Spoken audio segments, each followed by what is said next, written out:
Razvojno-informacijski center Slovenska Bistrica je objavil javni poziv za včlanitev v lokalno akcijsko skupino Dobro za nas v programskem obdobju 2021-2027.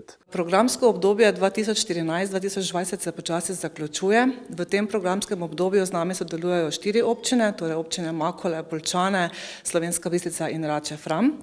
Sedaj pa je v teku priprava na novo programsko obdobje, v katerem pa občina Rače Fram ne bo sodelovala.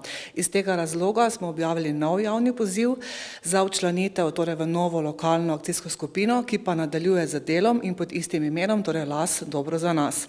Več informacij pa lahko najdete na spletni strani Las Dobro za nas.